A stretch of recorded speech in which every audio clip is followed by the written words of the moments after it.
Good day, everyone. Um, just a quick tip to those gear grinders out there.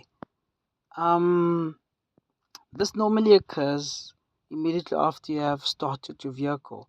Your gears are not in line, so obviously when you start your vehicle, your gears will start rotating, and then um, they won't be in line for you to be able to immediately slit your car into reverse.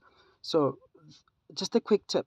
So when that happens, you can try out by slowly selecting the gear and then by slowly raising your clutch pressure just slowly higher up until you see this, you witness this. That means that the gear is fully selected in, and in that point you won't then start grinding those gears. So yeah, that will help you maintain and keep your car longer if you maintain and or use rather this tip. Thank you.